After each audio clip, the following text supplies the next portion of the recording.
about the team's performance in today's game? Siyempre, sobrang masaya sa ginagawa namin.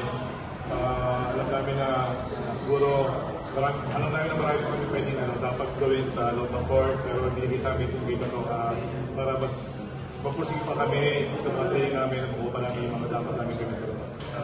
So, same question po kay Isa.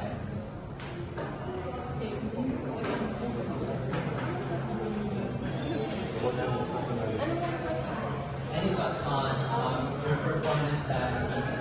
Sobrang happy ko kasi pag tinitignan mo, ang dami mo talagang sa amin. So, we're in the embrace na lang natin isa't isa. Yeah, actually, same with Bell. I think in tonight's game, I think ang meron kami is yung pagkakaisa na one of them talaga ng game. Kasi, di ba, parang lagi nyo yung kulang kami kulang. Despite of na kulang kami, in your eyes, buo naman kami sa sarili namin. Yung tiwala namin sa isa't isa sa team. Buo naman. And yung tiwala ni Coach, grabe no? Kita niyo ba yung paikot niya? Perfect. Diba? So we are now opening the line for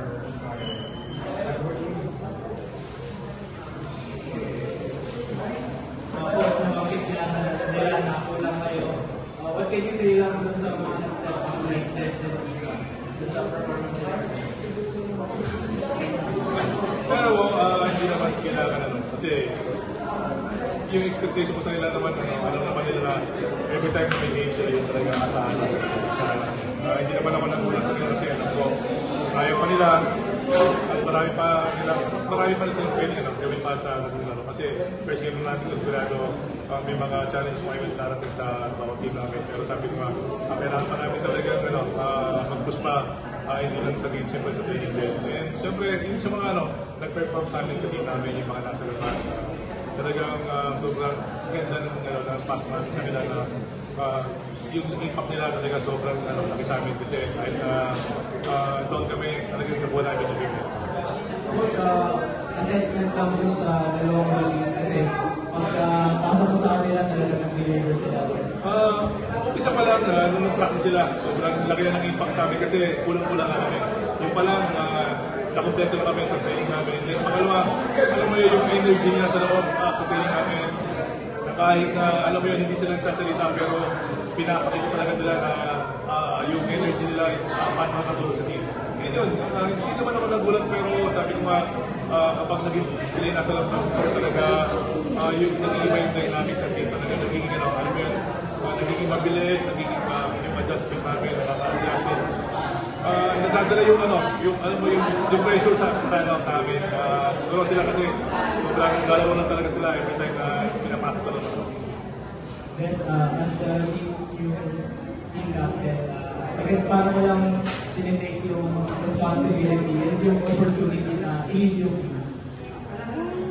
Technically, hindi ko naman parang sinasarili yung pag-leader. Kasi everyone na nasa loob ng court is a board leader na gets ba? Parang like lahat kami nagtutulong-tulong lang talaga kami anong kaya natin gawin. And naniniwala naman ako sa abilities ng bawat isa. Kasi hindi naman namin hindi kami capable. Like everyone's performing well, everyone's listening, everyone's happy inside the court. So, like nire-remind ni coach parang you have to smile inside the court. Parang kailangan mo i-enjoy yung ginagawa mo. Kasi kanina parang pag nag-down, hindi iba na daw yung mood. So, I think yun lang dahil kailangan namin i-recover yung mga moments. Wala, ang kakagawa kasi lahat nag-implement sa bawat isa. Isa nyo lang yung mindset ng editor kasi ayun nga maraming wala. Like, sinisisi, wala kayo production na yung nasa organize. Ayun, kumbaga, paano wala kang pinigil na ay bigger responsibilities and parang wala. Hindi ko kasi yung tiwala ko sa team. Grabe din yung tiwala ko din sa teammates ko na alam ko mag-deliver din sila. So, hindi na rin mahirap yung responsibility ko. Andyan na sila. Battery at 80%.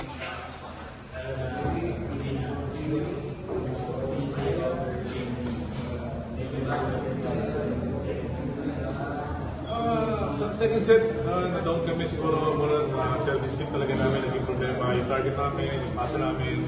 Kaya yun, nagdomina naman ng middle yung wala yung laro na sila. Kaya sobrang nahirapan kami sa depensa namin, yung pattern namin. Kaya yun, sabi ko nga sa kanila, hindi sila yung naging problema namin. Yung problema namin kami, yung sa ginagawa namin sa laro. Maabot nila lang ng third set, yan, nagdagas kami, unti-unti, maabutin ng batang siguro talaga. Nakuha na nila ko rin dapat namin gawin, defense namin, and then kung kayo sasabi ko, nandiyan naman yan every time na gusto mo yung ginagawa mo sa loob ng board, yung na tutuloy-tuloy. Siguro yung wala din yung message ng players. Okay yung Well, yung sa ginagawa niya, sabi ko nga, dumating sila sa amin, talagang sobrang laki ng impact, hindi lang sa nagiging performance sila ngayon. Kaya sobrang thankful ako sa kanya. Sana i-continue pa. Alam ko na marami pa naman siyang ibibigay sa amin, marami pa siyang gagawin na para mas maging gumanda yung laro niya. Sa akin lang, importante lang every time na pinagamit namin siya, mag-deliver siya kasi doon magsisimula talaga na ma-establish siya dito sa liga. Coach, what can you say lang sa home field ng tour? Kasi aside from nalalapit natin yung games sa fans na hindi natin nakakataon, nagkakaroon yung games ng chance na matest yung mga lineups, mga players.